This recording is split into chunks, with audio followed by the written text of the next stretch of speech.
Welcome back to the Deep Dive. Today we are diving into the myth of the alpha male.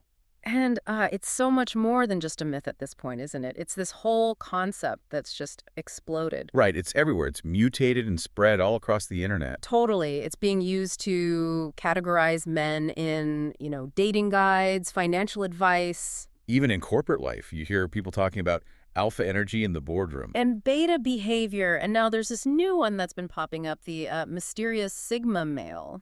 But the weird thing is, for a concept that's so popular, it seems to cause a lot of frustration. A lot of people who try to follow it just end up feeling rigid or like they're failing at it. That's a really sharp observation. And it feels like chasing a target that just keeps moving. It does, and that confusion is there because these terms, at their core, are just slang. They're slang terms that were pulled from a very specific place. Which is Early studies of animal behavior. The field is called ethology. And these terms were just a simple way to categorize animals in a social hierarchy.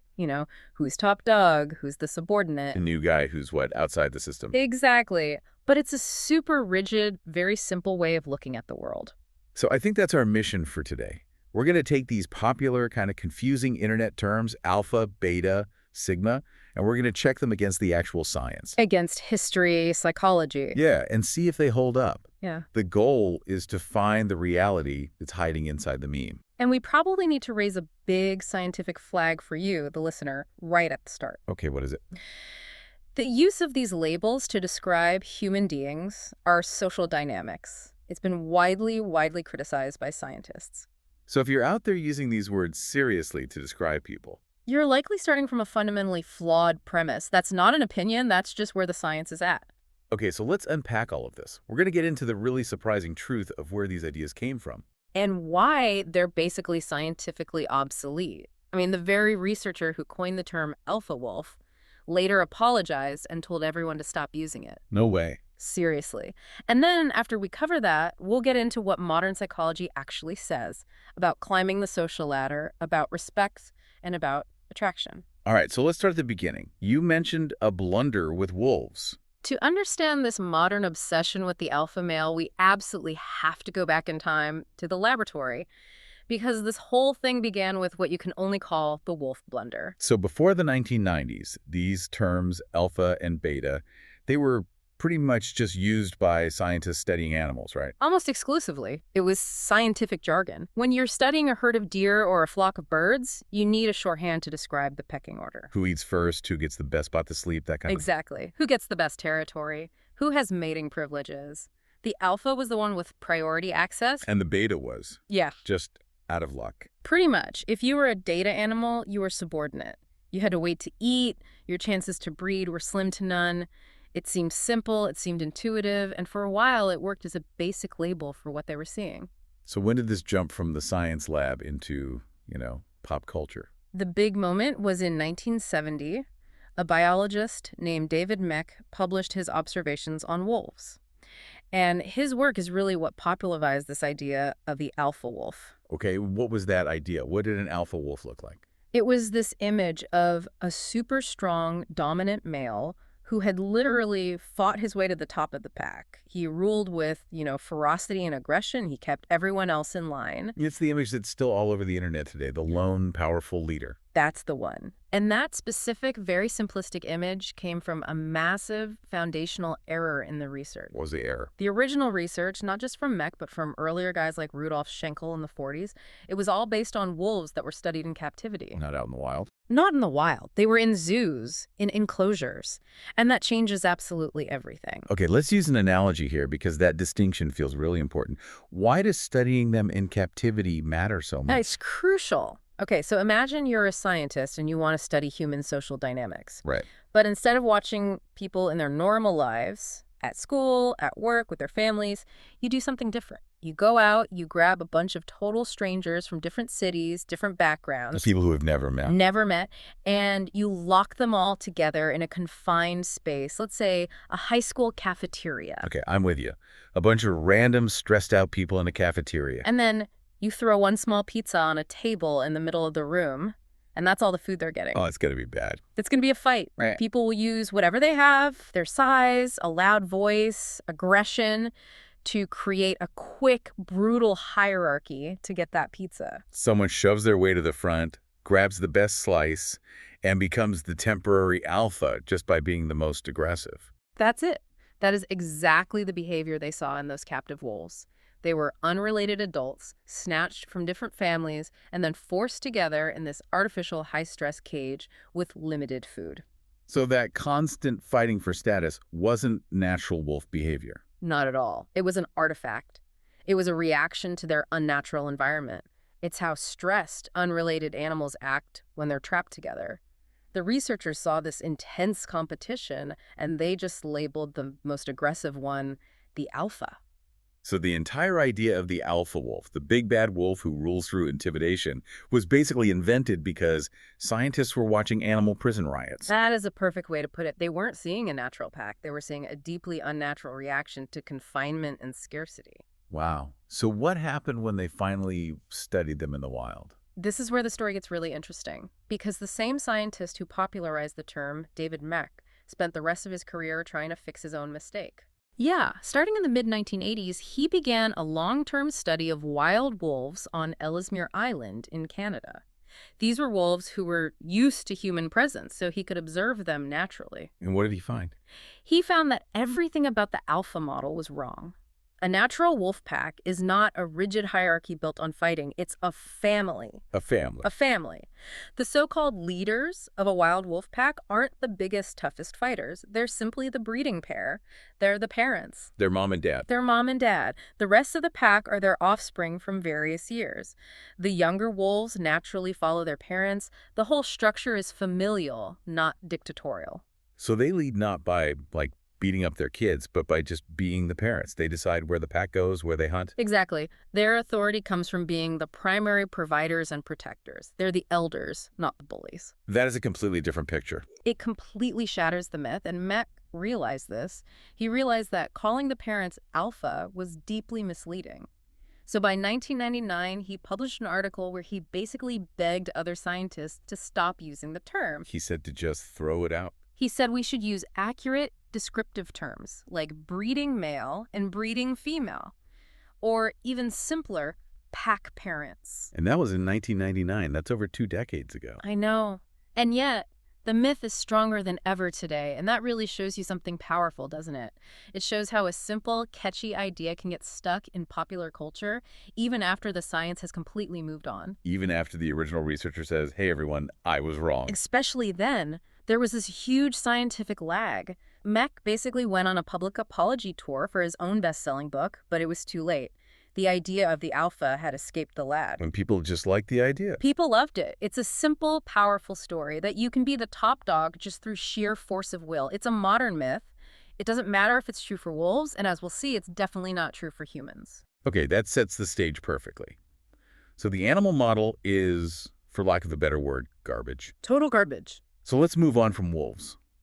What do scientists who actually study humans say about how we get to the top? How does social status really work for us?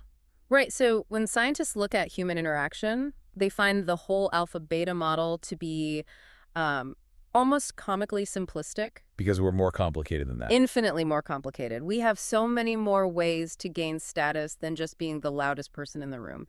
In fact, research points to humans using 2 very distinct coexisting strategies to climb the social ladder. Okay, so let's call them the 2 pathways to the top. What's pathway number 1? Pathway number 1 is the one the alpha myth is obsessed with: dominance. Okay, and how do you define that? This is gaining rank by making other people afraid. It's about coercion, intimidation, maybe even the threat of physical force. It's the path of power through fear. So going back to our school analogy, this is the classic school bully. It's the perfect analogy. The bully gets his way because other kids are genuinely scared of him. He doesn't have to earn the best seat at the lunch table. He just takes it. People agree with him not out of respect, but out of intimidation. And you can actually see this physically, right? The way people carry themselves. Oh, absolutely. Studies on nonverbal cues are fascinating. Dominant individuals tend to adopt postures that take up more space. They puff out their chests. They spread their limbs. It's a classic power pose designed to make others feel smaller. Okay, so that's the dominance pathway. What's the second one? The second pathway is the one that's almost completely ignored by the alpha narrative, but it's the one that science shows is actually the most effective for humans. It's called prestige. Prestige. So this isn't about fear. It's the opposite. Prestige is about earning rank through respect. It's gained through your skills, your knowledge, your achievements, your willingness to help others. So this is the math genius in the class that everyone goes to for help before a test. That is a fantastic example. People don't seek out the math genius because they're scared of them. They seek them out because that person has genuine, valuable skills to offer. They lead through influence and competence, not through force. Exactly. When they speak, people listen because they know there's a good chance that person has something valuable to say. They've earned that attention. So we have these two strategies, dominance and prestige. How do they play out over time? Is one better than the other? This is the really fascinating part. It's basically a short-term versus long-term game. Okay. In the short term, dominance can be surprisingly effective. There are studies where researchers create new, small groups, like a new team at work or volunteers on a project. A situation where nobody knows each other and the power structure isn't set yet. Exactly. Power is up for grabs. And in those initial moments, who do you think rises to the top? The loudest, most assertive person. The one who just takes charge. Yeah, that's it. The dominant, sometimes even threatening individuals often shoot to the top very quickly. They talk the most, they demand control, and initially the group goes along with it. But I'm sensing a but is coming. A very big but. Yeah. Because that dominance-based influence is incredibly unstable. It declines, and it declines rapidly. Why? Because dominance is costly for the group.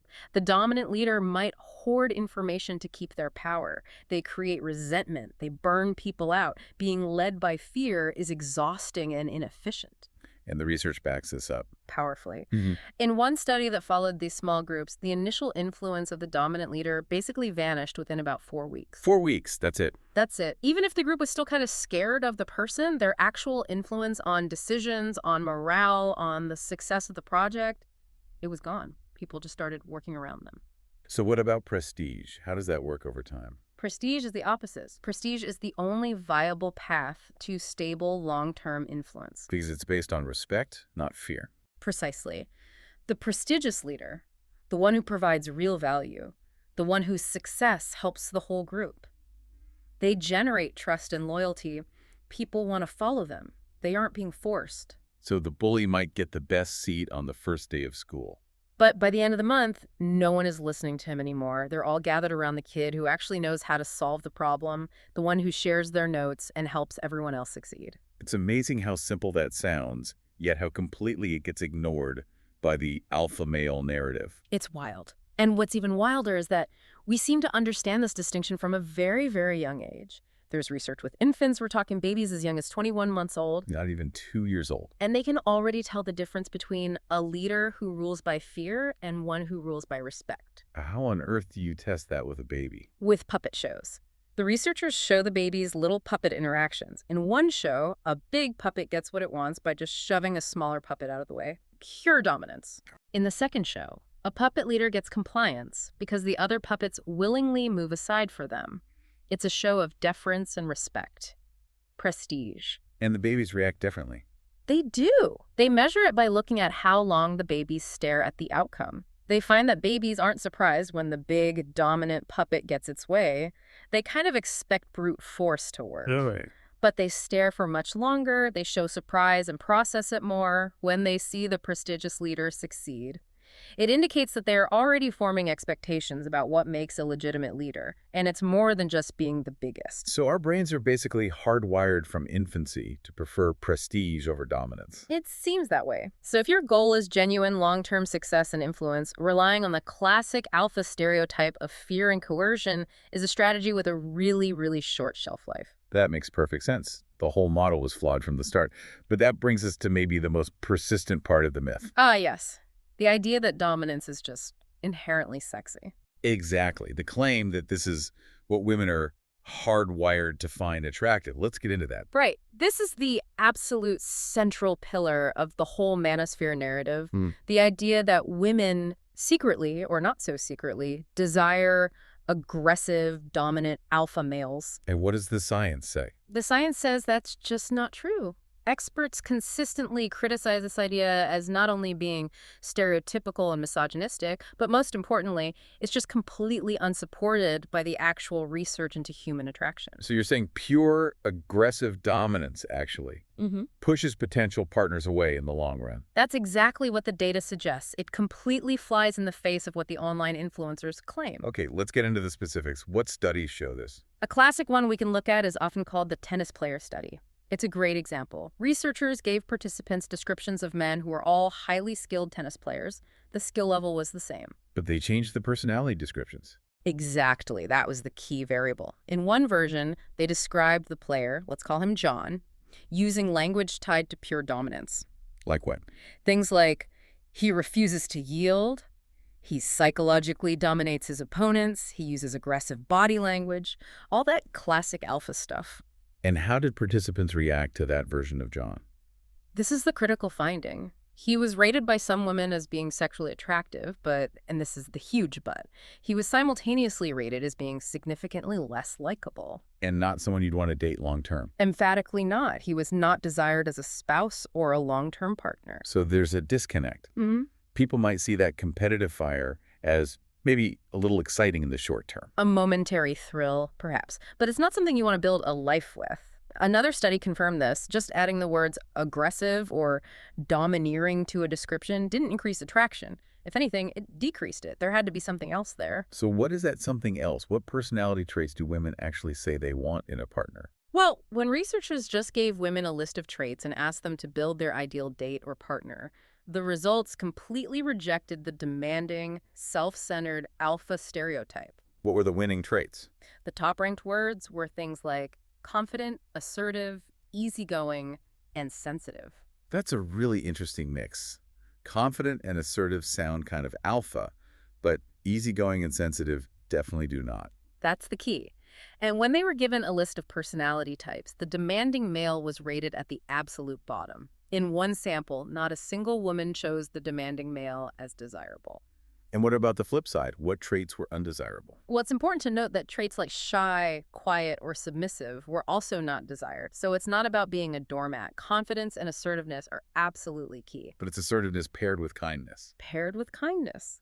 The top non-dominant traits women picked were easygoing and sensitive. The goal isn't to be meek.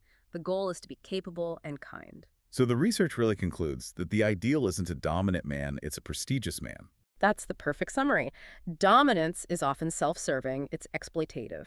But confidence, which is what people are actually attracted to, is just the outward sign of competence and self-respect. And that aligns perfectly with prestige. So this is where we get to the winning combination. This is it. The science is very clear here. Assertiveness, that non-aggressive form of dominance. It only increases sexual attraction when the man is also high in what psychologists call pro-social traits. And those are... Primarily agreeableness and altruism. Can you define those for us in, plain English? Absolutely. In these studies, agreeableness and altruism just mean you have high levels of empathy, you're willing to cooperate, and you sometimes put the needs of your partner or your group above your own purely selfish desires. So it's about not being a jerk. It is fundamentally about not being a jerk. They measure this by looking at how willing people are to share resources in games or how much they help others in group tasks. It's about demonstrated kindness. So you can be a strong, assertive leader, but if you're not also kind and empathetic, that assertiveness becomes repellent. It becomes repellent. The most attractive combination for both a short-term fling and a long-term marriage is a prestigious man who is high in both assertiveness and kindness. And you can see this play out in how women perceive competition, right? Yes. There was another great study that observed men competing in real-world scenarios, and they found that women were attracted to dominance when it was directed outward at competitors. Like a guy being tough on a rival player on a sports team. Exactly. Or winning a difficult debate. That shows competence.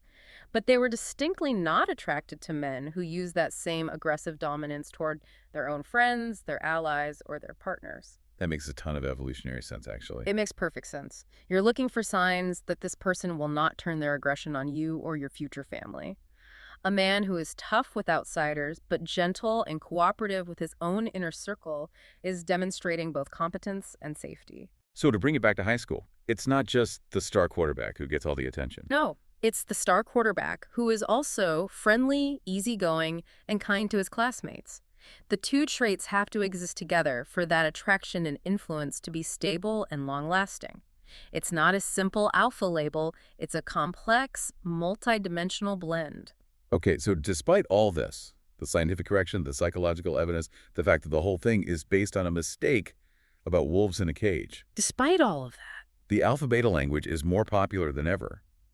And it seems to have found a very specific home online in a space that people call the manosphere. that's right. If you hear this language being used seriously today, it's almost certainly coming from that ecosystem. Can you define the manosphere for us? What is it? It's basically a collection of websites, blogs, YouTube channels, and online forums that all promote a very specific and often extreme ideology about masculinity. And what does that ideology usually involve? It usually includes a really strong opposition to feminism, a belief that men are the real victims in modern society, and often, unfortunately, outright misogyny. And this is an umbrella term for a lot of different groups, right? It is. It covers groups like incels, which stands for involuntary celibates. It includes MGTOW, which is men going their own way, and also pickup artists, or PUAs. And within these communities, the term beta is used as a weapon.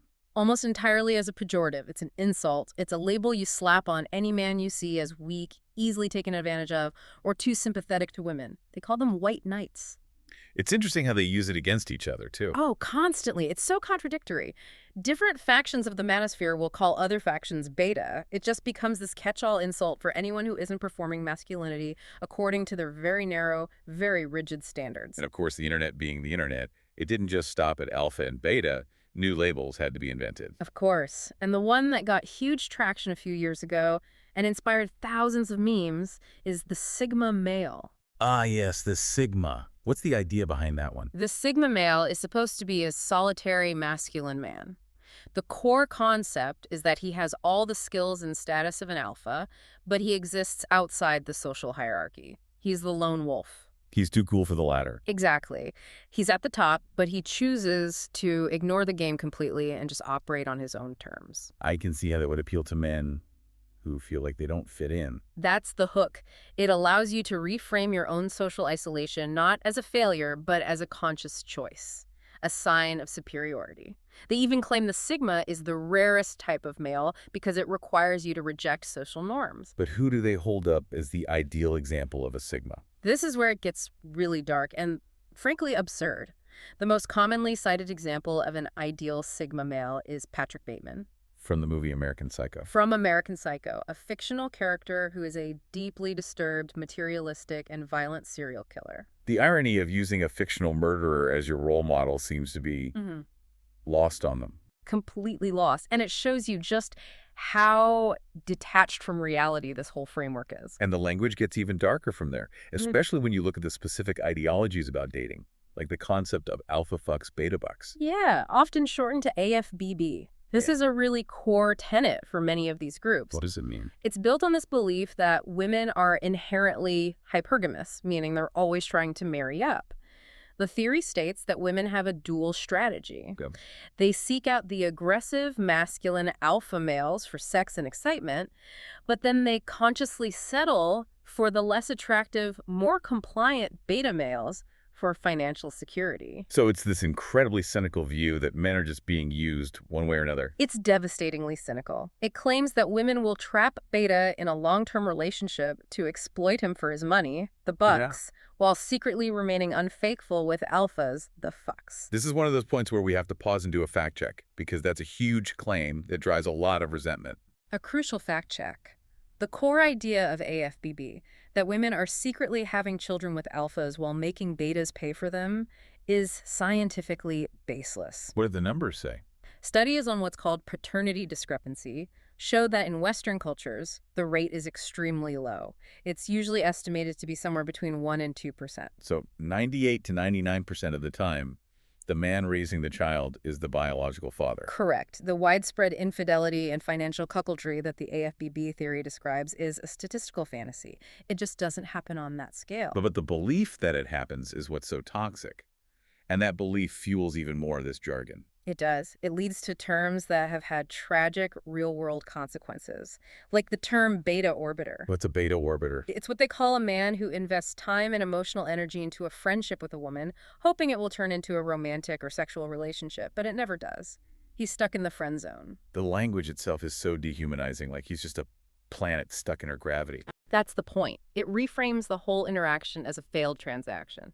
And this specific term, unfortunately, made headlines back in 2019 after the horrific murder of a 17-year-old girl named Bianca Devins. How was it connected? The man who killed her posted photos of her body online. And in the caption for one of them, he used this exact ideology. He wrote, "Sorry, fuckers, you're gonna have to find somebody else to orbit."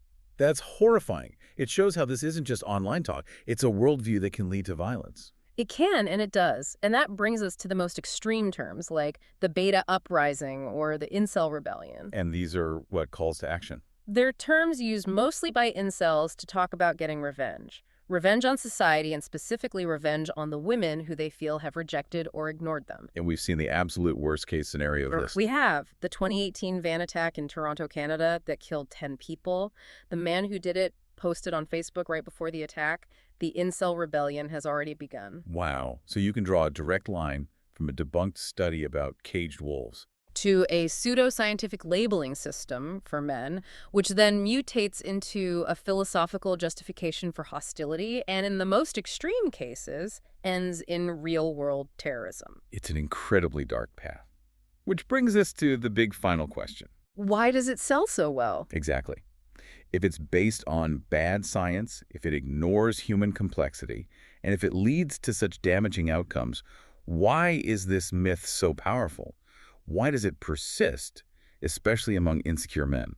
I think the number one reason, above all else, is the powerful appeal of simplicity. People like easy answers. People crave easy, black and white solutions, especially when they feel overwhelmed. The modern world of dating, of work, of just finding your place, it's confusing. And this offers a shortcut. It gives you a simple rule book. It's a perfect psychological shortcut. It feels good to believe that all of your problems, you're not getting dates, you're not getting respect, could be solved if you just followed these few simple alpha rules. It tells you you're not failing because the world is complicated.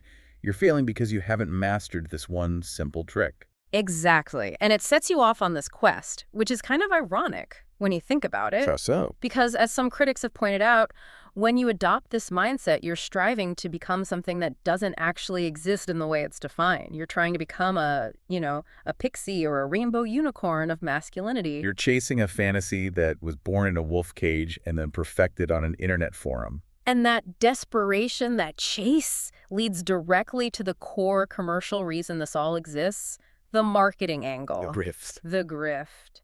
The terms alpha and beta are incredible marketing tools. They're used by grifter salesmen and online influencers, people like Andrew Tate, who has built an empire on this exact terminology to sell you something. Usually expensive self-help sources. Always. They exploit that insecurity for profit. They might start with a little grain of truth, maybe some advice about being more confident, to get you hooked. Which makes the initial advice sound pretty reasonable. It seems relatable. But once they have you, the red pilling begins. And they slowly indoctrinate you into this entire ecosystem of negative, resentful ideas about the world. It's a classic con. Create a problem or magnify an existing insecurity and then sell the exclusive secret solution. And they use the debunked pseudoscientific label of alpha to make their teachings sound legitimate, like they've cracked a code of nature that you just haven't figured out yet. This is sometimes made even more confusing when you get well-known public intellectuals who use similar vague language. Yes, what we could call the problem of vague authority. When you see respected figures using analogies from the animal kingdom to try to explain human behavior and morality. The most famous example of this has to be Jordan Peterson and the lobster. The victorious lobster, yes. Yeah. The argument is that human social hierarchies and the brain chemistry that goes with winning and losing are ancient. They're similar to the hierarchies of lobsters. And the advice is, what? To stand up straight and emulate the dominant lobster. Essentially. Now, you could argue he's just making a philosophical point about deep-seated biological instincts. But it gets problematic really fast, right? It does, because the animal kingdom is a moral grab bag. Ah. You can find an example to justify anything. Yes, we share some neurochemistry with lobsters, but the praying mantis eats its mate after sex. Which animal should we model our society on? You can cherry pick whatever behavior you want, aggression or cooperation, to fit the worldview you already have. That's the problem.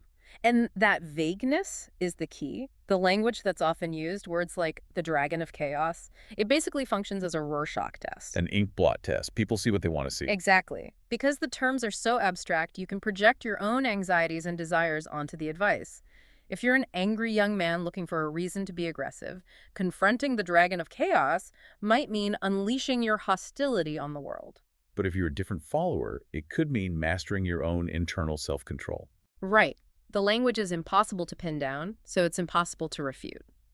When someone like Peterson talks about the underlying threat of physicality in male relationships, that you can't respect a man who wouldn't fight you, it sounds like a clear endorsement of aggression. But when he's challenged on it, he can retreat. He can retreat and say, no, I just meant you have to acknowledge the capacity for cruelty to be good. It's so slippery. And that's the genius of the whole system.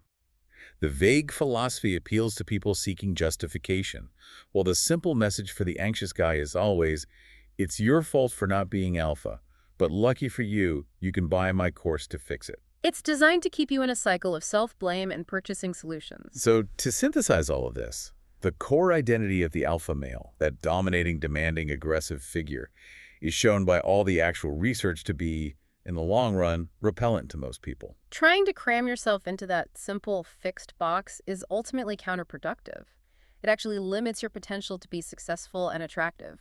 Because the true path to stable, long-term success and attraction is about cultivated skills, genuine assertiveness, and altruism. It's a complex, multidimensional blend. All right. Real masculinity, real success, comes from creating value, not from using force. So at the end of the day, I think what you're saying is that understanding the difference between seeking dominance, which is about force, and seeking prestige, which is about respect, is the real shortcut. That's the real cheat code to understanding human interaction. Long-term social success isn't about being a bully. It's about being valuable and being kind. And if we just think back one last time to where this entire flawed concept began with researchers watching stressed-out wolves in an artificial cage, it raises a huge final thought for you, the listener, to chew on. What other social rules do we follow today in any part of our lives that are based on artificial stress or overly simplified assumptions, rather than the complex, messy, but ultimately much more rewarding reality of how human beings actually are? Thanks for coming along on this deep dive with us. Remember to follow us on your favorite podcast platform, and see you on the next dive.